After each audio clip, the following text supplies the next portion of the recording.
자, 2부 순서 이어갈 텐데요. 룬이 다급한가 봐요. 이번에 김홍일 방통위원장을 억지로 주저앉혔는데 김홍일이 불만이 이만저만이 아닌 것 같습니다. 기사 한번 볼게요. 네, 김홍일이 방통위원장을 고사하자 경위 직접 전화해서 맡아달라고 설득했다고 합니다.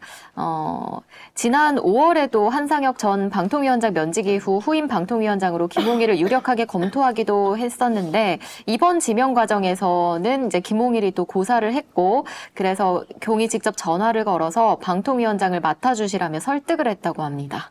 아니 왜 진숙이 언니를 시키지?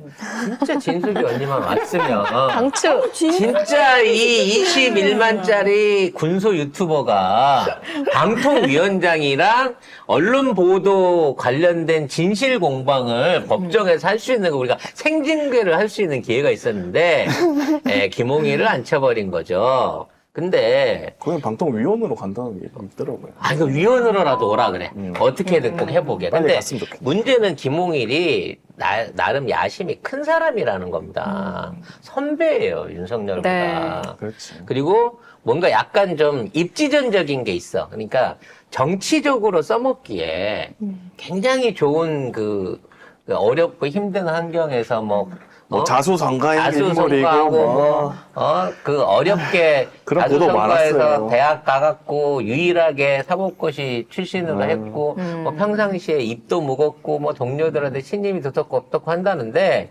그건 이제 인물평인 거고 결과적으로는 MB 편에 붙어가지고 BBK 사건은 BBK부터 뒷처리하던 행동대장이라는 거 아니야? 그렇죠. 그러니까 사실 이제 윤석열이가 나중에 그 MB 관련된 조사들을 해서 무혐의를 쳐줬습니다만 그 원조 역할을 했던 게 사실은 김홍일인 거예요. 그리고 김홍일을 통해 갖고 지금 대장동 관련된 남욱 변호사 이런 애들이 로비하는데 김홍일이 있다 그래서 대장동 안에도 연루돼 있는 이른바 대장동 그룹의 격가지 중에 하나입니다. 대장동 자금 조달책인 조우형을 몰래 변론했다는 그런 의혹이 있는 거죠. 그래서 결론적으로 말하자면 이 사람은 지금 비록 그 방통위원장 자리에 있지만 법무부 장관 후보로 유력했던 사람이기도 하고 그전에 기사가 계속 그렇게 네. 나왔거든요. 왜냐면 지금 있는 사람이 제일 높은 거야. 등치로 보면.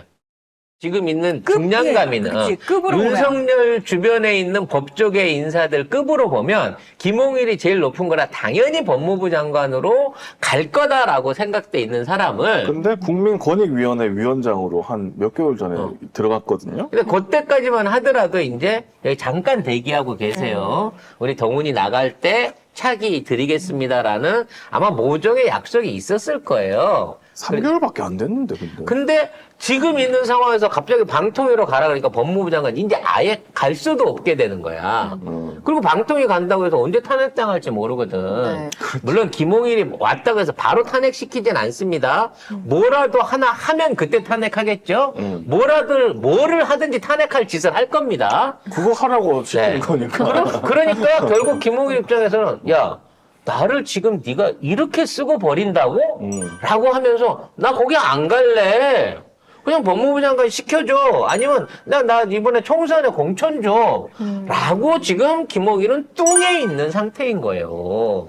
그래서 고사했다는 그렇죠. 말이 계속 근데 도는 거죠.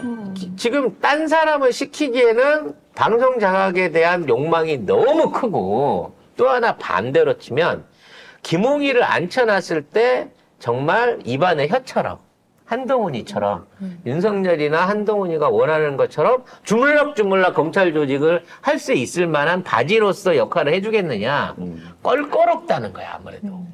선배이다 보니까. 그리고 내가 보기에 대장동이나 MB 관련해갖고 업무적 연결성은 윤석열하고 있습니다만 MB계잖아 이 사람 그러면. 그렇죠. MB계이기도 하지만 50억 클럽처럼 직접적으로 뭘 막 돈을 주고받고 한 이른바 볼케이노 이쪽 그룹은 아닌 것 같아요. 왜냐면 충남대 그러니까 출신이에요. 출신 대학이 충남대이기 때문에 서울대가 서울대 아니기 아니잖아. 때문에 아마 조직 안에서도 상당히 말하자면 그 따돌림을 받았을 거예요. 출신 대학 때문에. 주류에는 아니, 못 끼지. 실제로 법조계, 그러니까 판검사들 세상에서는 서울대 법대와 서울대 비법대로 요 두 계급만 존재해요. 그러니까 서울대 법대가 진짜 최고. 근데 서울대긴 한데 법대가 아닌 애들. 그리고 요렇게 나뉘고 나머지는 아예 취급을 그냥 못 나머지. 받아요. 그 나머지는 그냥 나머지예요. 고등학교로 모여, 고등학교로. 그러니까 출신 고등학교. 나머지예요. 나머지는 그냥 파락군 안에 있는 고등학교 출신이냐 아니냐 아, 그걸로 뭐, 나눠집니다. 외고나 뭐 그런 어. 쪽으로. 네. 그래서 결론적으로 말하면 김홍일 입장에서는 이제 이번이 마지막 출사인 거야. 멋있게 가고 싶어. 만일 김홍일이 이 능력이 있었고 영향력이 막강했다면 벌써 로펌에서 한두 번 모셔갔겠죠. 김현장에서. 그렇겠죠. 솔직히 그랬겠죠. 네. 세종에 그래도 파트너 변호사였어요. 그래서 지금 있는 김홍일 입장에서는 좀 더 큰 걸 바랬을 거야. 왜냐하면 와 이러면 진짜 입지전형인 인물이 된다고 생각했을까 본인이 생각할 때. 그리고 검찰 출신들은 대부분 법무부 장관을 꿈을 꿉니다. 근데 장관 될 거라고 기사만 나오고 계속 한동훈이 앉혀놓고 그리고 그 권익위원장 갑자기 보내버리고 거기 있더니 갑자기 또 방통위원장 보내버리고 이거 안 좋을걸? 기분이 되게 나쁠걸 아마. 이게 굉장히 기분 나쁜 거예요. 지금 여기에 앉혀버리면 법무부 장관도 총선 출마도 아무것도 못합니다. 그러니까 한동훈 만약에 나가봐. 그럼 누구 시킬 건데? 자기는 안 될 거 아니야 일단 방통위원장이니까. 그래서 결론적으로 말하면 지금 한동훈의 후임은 한동훈보다 어린, 기수가 낮은 정말 말도 안 되는 기수 파괴가 될 가능성이 높아 보여요. 혹시 이시원 검사가 올까? 너무 어린가? 너무 걔는? 어려. 너무 그러니까, 어리지. 한동훈의 동기급이거나 아니면 한두 기수 차이. 그러면 강백신이나 엄희준 뭐 그런 류 안에서 찾아보려고 하겠죠. 너무 어린데. 그런가? 근데 그래도 어린 거예요. 너무 어린데. 그래도 기존에 있는 검찰총장보다 3기수, 4기수가 어린 애들이 오는 거야. 그러니까 한동훈이는 워낙 윤석열이 밀어주고 소문이 났던 놈이라서 그런다고 치지만 지금 있는 상황에서 검찰총장도 아니고 법무부 장관이 한동훈이 따까리가 와갖고 떨어진다. 나는 이거면 또 검사들 다 뒤집고 일어나서 난리 난다고 봐요, 이제는. 이제는 단순하게, 에이, 더러워서 사표로 던진다가 아니라, 내가 이 새끼들 뒷해가지고, 이것들 다 쓸어버린다라고 나올 그 선배들이나 그 중간에 있는 불만 기수들이 엄청 많다는 거지. 그러니까 지금까지 한동훈이가 저따위 짓거리를 하면서 무소불위로 하고 있는 거는 검찰이 한동훈이 무서워서 말을 듣는 게 아니야. 윤석열이라고 하는 든든한 배경이 있고 윤석열이 영향력을 미치니까 그렇게 한 거였거든. 근데 지금 윤석열도 힘 빠졌어. 그리고 김건희랑 한동훈이가 싸워. 그리고 한동훈이는 지가 만만해 보일 수 있는 진짜 급이 안 되는 애를 무리해서 법무부 장관 후보로 끌어올리려고 해. 그렇다고 치면 다음 법무부 장관 인선에서, 그러니까 한동훈 그만두고 나서 다음 법무부 장관 인선을 통해 가지고 지금에 있는 법원과 검찰과 기존의 그 언론의 어떤 카르텔들이 완전히 무너져 버릴 수 있는 인사 파행이 날 수도 있다는 거야. 진짜 김홍일은 여기다 쓰면 안 되는 카드였어. 차라리 이진숙이 낫다는 거지. 근데 그만큼 언론이 급하다는 거죠. 어차피 이 자리는 쓰고 버리는 자리예요. 네. 이 자리에 앉아갖고 방통위원장하고 뭘 하잖아요. 다음 정권 되면 무조건 구속돼야 될 놈이야.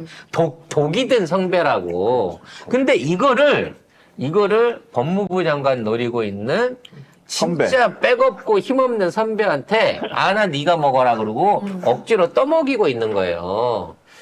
과연 할까? 이동관도 못한, 이동관 사실 들어올 때, 막 다 자기가 다 책임질 것처럼 해가지고, 와, 사실 왔는데, 아무것도 안 했어요. KBS만 하나 성공하고, 다른 거 다 실패하고, 지금, 민영화도 YTN하고 연합수, 민영화도 뭐 딱히 이렇게 결론 못 내리고 도망쳤습니다. 결국 이런 것까지 또 안아가지고 그것도 검찰 출신인 사람이 이게 되겠느냐. 그러니까. 나는 이게 그래서 약간, 극우 유튜버가 올라나? 왜냐면 그 사람들은 되게, 극우 유튜버가 이 아니, 방통위원장으로 온다고. 붕짜도 국방장관하고, 뭐, 극우 유튜버 통일부 장관 하고 있잖아요? 했던 사람? 하마터면 강용석이가 그러면 아니, 그러니까 방통위원장으로 올 그런 거란 사람이 거야? 와서 뒤가 없는 사람이 와가지고 완전 이렇게 할 줄 알았거든. 근데 나는 그래서 아니 왜 검찰 출신 넣었을까? 이게 그러니까 안될 못 텐데. 믿으니까. 아니, 믿을 수 믿어도 있는 사람이 법을 없으니까. 더 잘 그런 거지. 아는 사람들은 이거 못해요. 무조건 깜빵이야. 그 방통위원장이라고 하더라도 최소한 방송에 대한 기본적인 어떤 그 구성이라든지 관련된 최소한의 상식이 있어야 되는데 지금 방통위원장이 와서 취임을 하면 이와 관련된 거 제대로 업무 수행 파악을 하려고 얼마가 걸리겠어. 물론 밑에서 앉아만 계십시오. 도장만 찍어주세요. 제가 알아서 하겠습니다라고 나대는 심어놓은 똘마니는 있겠지만 그 김홍일 입장에서는 내가 이거 함부로 도장 막 찍어주다가 내가 진짜로 말년에 훅 날아가는 거 아닌가라는 걱정을 안 하겠냐는 거지. 저는 김홍일이 고사란 걸 억지로 주저앉혔다고 하는 게 결과적으로 방통위도 잃고 법무부도 검사 조직도 엉망진창이 되는 그러한 또 하나의 패착을 둔 게 아닌가 그런 생각이 듭니다. 이동관 날린 것도 사실은 이동관이 자진 사퇴라고 했지만 누가 봐도 그냥 날린 거잖아요. 보면 그것도 탄핵 당할까 봐 한 거잖아. 그리고 방통위원 3명이 없고 2명이서 위원장하고 위원 둘이 앉아가지고 알겠습니다. 땅땅땅 이게 완전히 불법인 거예요. 5명의 합의제인데 2명이서 이걸 한다? 위원이 3명이 다 없는데? 이게 말도 안 되는 일이잖아. 근데 이 말도 안 되는 일을 이동관도 못했다고.